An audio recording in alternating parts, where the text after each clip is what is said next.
ओम नमो भगवते वासुदेवाय। भागवत पुराण दशम स्कंद 70वां अध्याय। भगवान श्री कृष्ण की नित्यचर्या और उनके पास जरासंध के कैदी राजाओं के दूत का आना।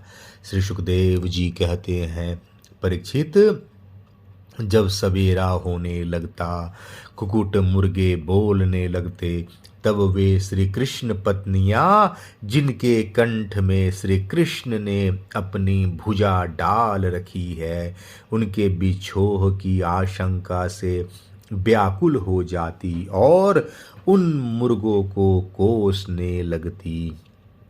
उस समय परिजात की सुगंध से सुवासित भीनी भीनी वायु बहने लगती। भौरे ताल स्वर से अपनी संगीत की तान छेड़ देते। पक्षियों की नींद उचट जाती और वे बंदी जनों की भांति भगवान श्री कृष्ण को जगाने के लिए मधुर स्वर से कलरव करने लगते। रुक्मणी जी अपने प्रियतम के भुज पाश से बंधी रहने पर भी आलिंगन छूट जाने की आशंका से अत्यंत सुहावने और पवित्र ब्रह्म मुहूर्त को भी असह्य समझने लगती थी। भगवान श्री कृष्ण प्रतिदिन ब्रह्म मुहूर्त में ही उठ जाते और हाथ मुंह धोकर अपने मायातीत आत्म स्वरूप का ध्यान करने लगते। उस समय उनका रोम रोम आनंद से खिल उठता था। परीक्षित, भगवान का वह आत्म स्वरूप सजातीय विजातीय और स्वगत भेद से रहित एक अखंड है, क्योंकि उसमें किसी प्रकार की उपाधि या उपाधि के कारण होने वाला अन्य वस्तु का अस्तित्व नहीं है, और यही कारण है कि वह अविनाशी सत्य है। जैसे चंद्रमा सूर्य आदि नेत्र इंद्रिय के द्वारा और नेत्र इंद्रियां चंद्रमा सूर्य आदि के द्वारा प्रकाशित होती है, वैसे वह आत्मस्वरूप दूसरे के द्वारा प्रकाशित नहीं, स्वयं प्रकाश है। इसका कारण यह है कि अपने स्वरूप में ही सदा सर्वदा और काल की सीमा के परे भी एक रस स्थित होने के रहने के कारण अविद्या उसका स्पर्श भी नहीं कर सकती। इसी से प्रकाश प्रकाशक भाव उसमें नहीं है। जगत की उत्पत्ति स्थिति और नाश की कारण भूता ब्रह्म शक्ति, विष्णु शक्ति और रुद्र शक्तियों के द्वारा केवल इस बात का अनुभव हो सकता है कि वह स्वरूप एक रस सत्ता रूप और आनंद स्वरूप है। उसी को समझाने के लिए ब्रह्म नाम से कहा जाता है। भगवान श्री कृष्ण अपने उसी आत्म स्वरूप का प्रतिदिन ध्यान करते। इसके बाद वे विधि पूर्वक निर्मल और पवित्र जल में स्नान करते। फिर शुद्ध धोती पहनकर दुपट्टा ओढ़कर यथा विधि नित्य कर्म संध्या वंदन आदि करते।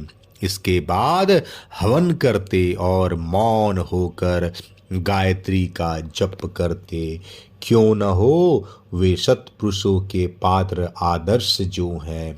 इसके बाद सूर्योदय होने के समय सूर्योपास्थान करते और अपने कला स्वरूप देवता ऋषि और पितरों का तर्पण करते। फिर कुल के बड़े बूढ़ों और ब्राह्मणों की विधि पूर्वक पूजा करते। इसके बाद परम मनस्वी श्री कृष्ण दुधारू पहल ब्याई हुई बछड़ों वाली सीधी शांत गौओं का दान करते। उस समय उन्हें सुंदर वस्त्र और मोतियों की माला पहना दी जाती। सिंग में सोना और खुरों में चांदी मढ़ दी जाती। वे ब्राह्मणों को वस्त्राभूषणों से सुसज्जित करके रेशमी वस्त्र, मृग चर्म और तिल के साथ प्रतिदिन 13,084 गौएं इस प्रकार दान करते। तदंतर अपनी विभूति रूप गौ, ब्राह्मण, देवता, कुल के बड़े बूढ़े, गुरुजन और समस्त प्राणियों को प्रणाम करके मांगलिक वस्तुओं का स्पर्श करते।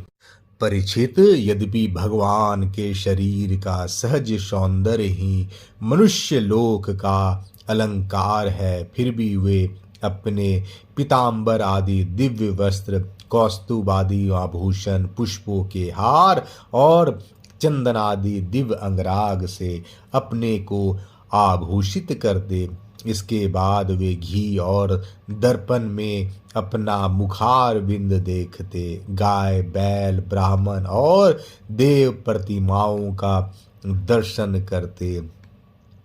फिर पुरवासी और अंतःपुर में रहने वाले चारों वर्णों के लोगों की अभिलाषाएं पूर्ण करते और फिर अपनी अन्य ग्रामवासी प्रजा की कामना पूर्ति करके उन्हें संतुष्ट करते और इन सब को प्रसन्न देखकर स्वयं बहुत ही आनंदित होते।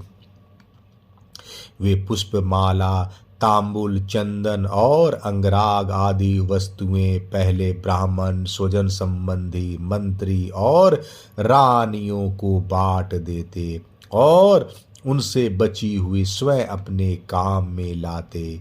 भगवान यह सब करते होते तब तक दारुक नाम का सारथी सुग्रीव आदि घोड़ों से जुता हुआ अत्यंत अद्भुत रथ ले आता और प्रणाम करके भगवान के सामने खड़ा हो जाता। इसके बाद भगवान श्री कृष्ण सात्विक और उद्धव जी के साथ अपने हाथ से सारथी का हाथ पकड़कर रथ पर सवार होते।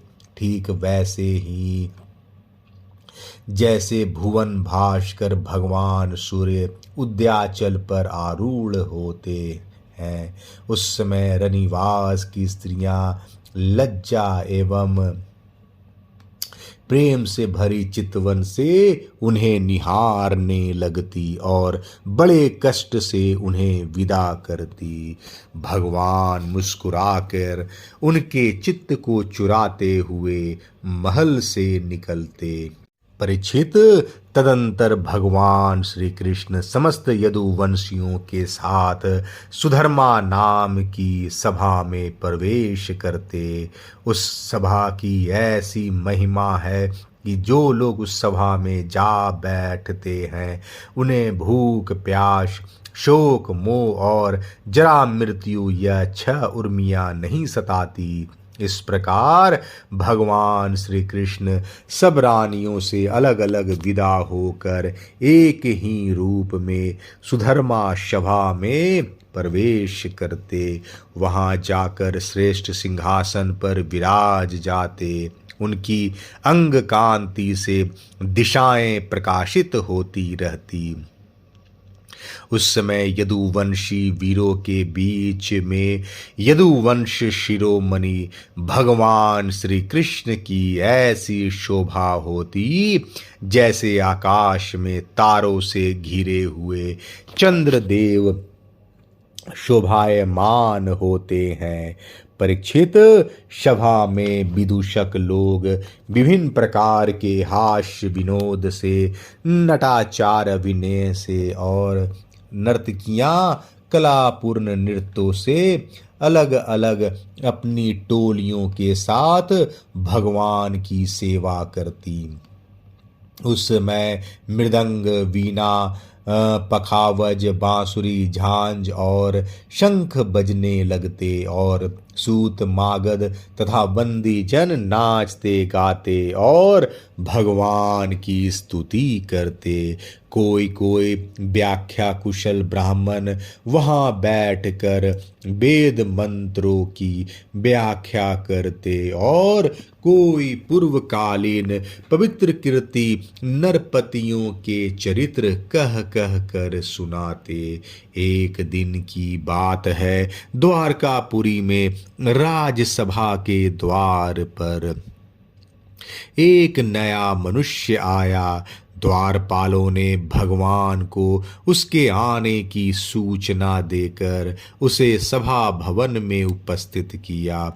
उस मनुष्य ने परमेश्वर भगवान श्री कृष्ण को हाथ जोड़कर नमस्कार किया और उन राजाओं का जिन्होंने जरासंध के दिग्विजय के समय उसके सामने सिर नहीं झुकाया था और बलपूर्वक कैद कर लिए गए थे, जिनकी संख्या 20,000 थी।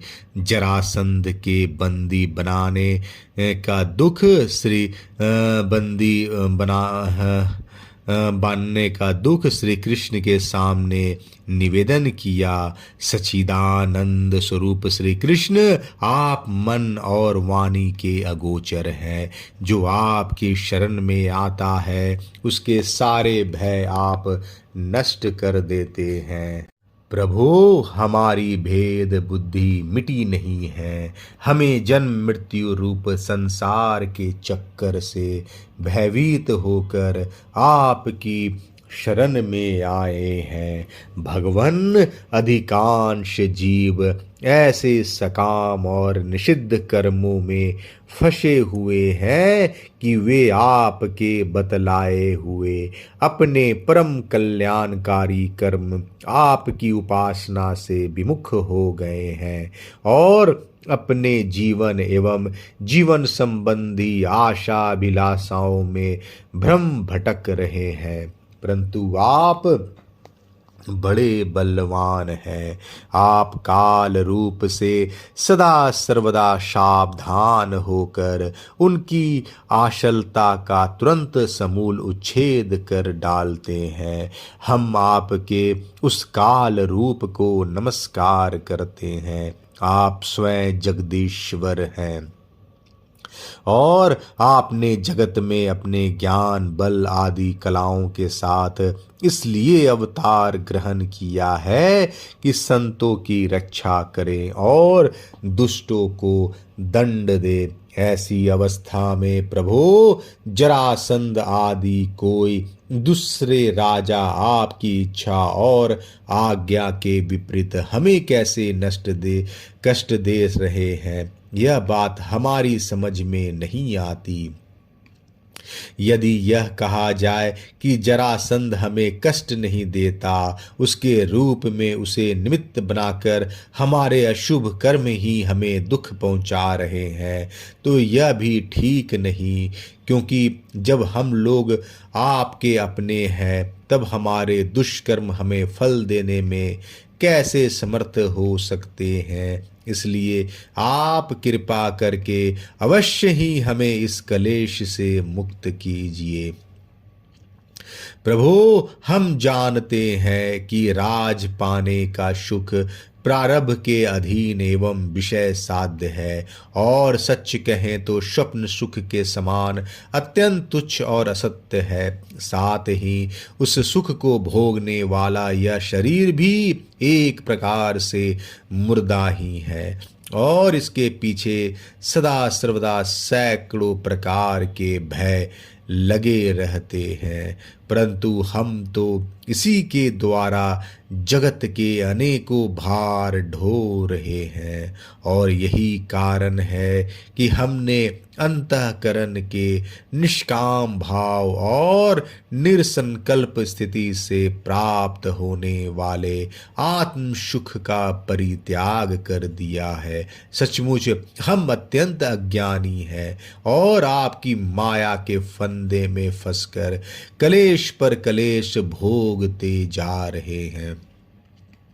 भगवन, आपके चरण कमल शरणागत पुरुषों के समस्त शोक एवं मोह को नष्ट कर देने वाले हैं। इसलिए आप ही जरासंध रूप कर्मों के बंधन से हमें छुड़ाइए प्रभु। यह अकेला ही 10,000 हाथियों की शक्ति रखता है और हम लोगों को उसी प्रकार बंदी बनाए हुए हैं जैसे सी भेड़ को घेर रखे।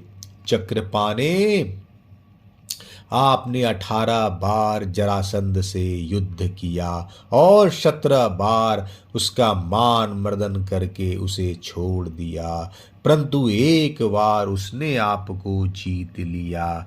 हम जानते हैं कि आपकी शक्ति, आपका बल पौरुष अनंत है, फिर भी मनुष्यों का सा आचरण करते हुए आपने हारने का अभिनय किया, परंतु इसी से उसका घमंड बढ़ गया है।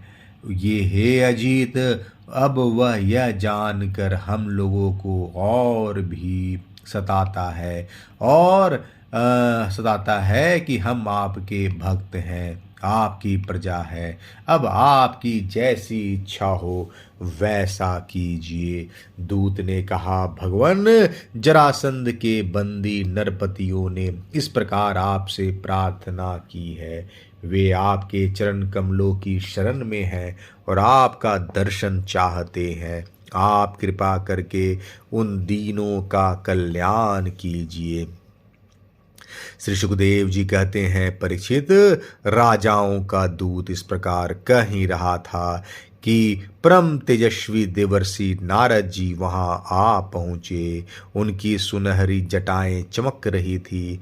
उन्हें देखकर ऐसा मालूम हो रहा था मानो साक्षात भगवान सूर्य का ही उदय हो गए हो।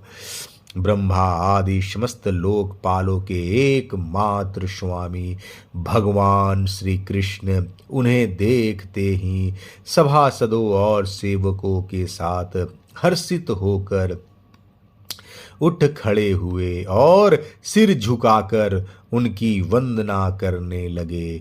जब देवर्षि नारद आसन स्वीकार करके बैठ गए, तब भगवान ने उनकी विधि पूर्वक पूजा की और अपनी श्रद्धा से उनको संतुष्ट करते हुए वे मधुर वाणी से बोले, देवर्षि, इस समय तीनों लोकों में कुशल मंगल तो है ना? आप तीनों लोकों में विचरण करते रहते हैं। इससे हमें यह बहुत बड़ा लाभ है कि घर बैठे सबका समाचार मिल जाता है।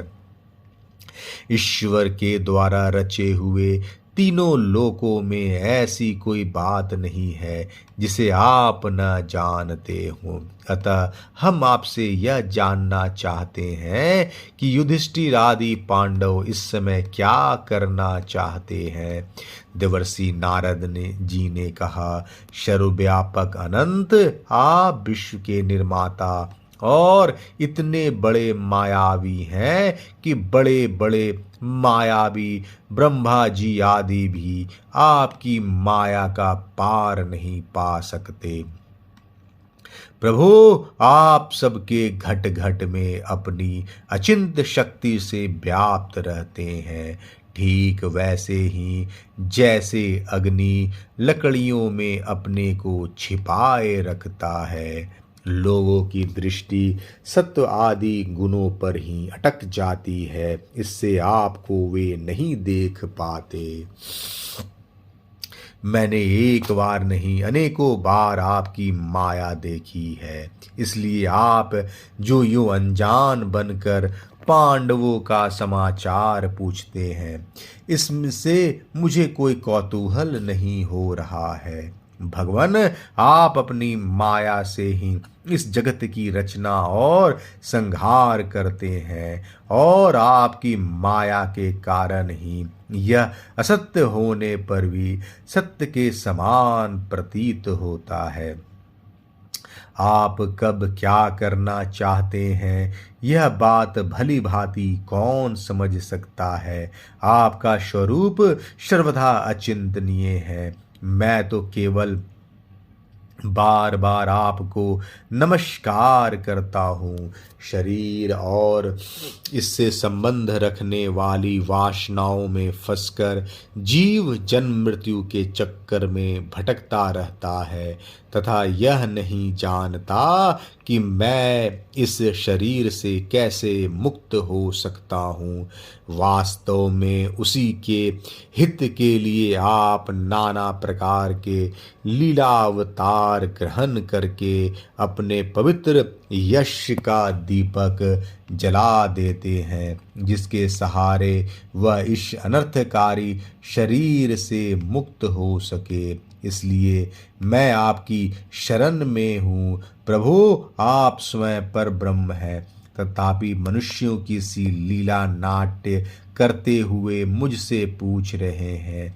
इसलिए आपके फुफेरे भाई और प्रेमी भक्त राजा युधिष्ठिर क्या करना चाहते हैं, यह बात मैं आपको सुनाता हूँ। इसमें संदेह नहीं कि ब्रह्मलोक में किसी को जो भोग प्राप्त हो सकता है वह राजा युधिष्ठिर को यही प्राप्त है।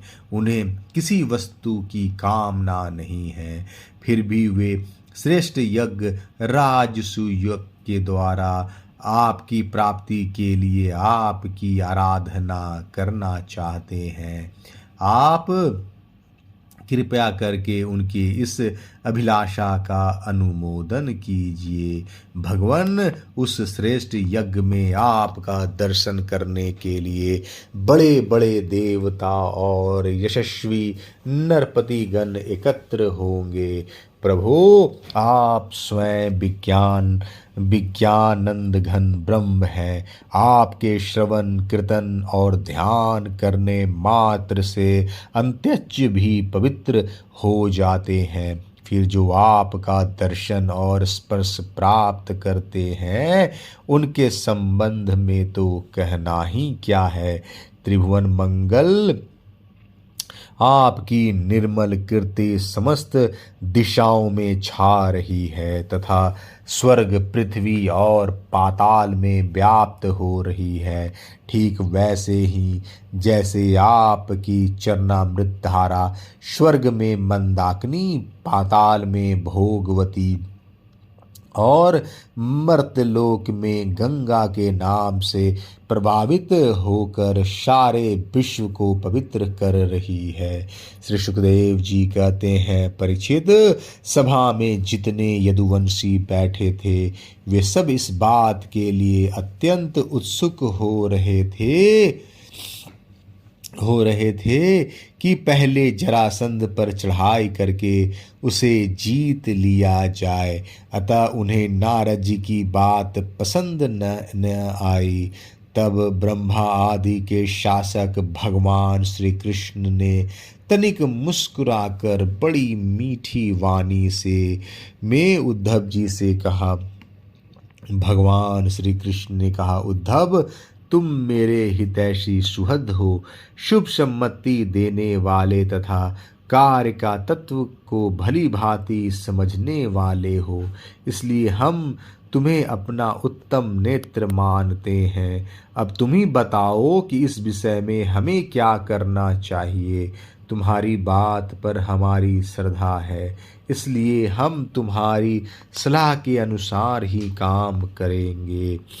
जब उद्धव जी ने देखा कि भगवान श्री कृष्ण सर्वज्ञ होने पर भी अनजान की तरह सलाह पूछ रहे हैं, तब वे उनकी आज्ञा सिरोधार करके बोले। 17वां अध्याय समाप्त। जय श्री कृष्ण।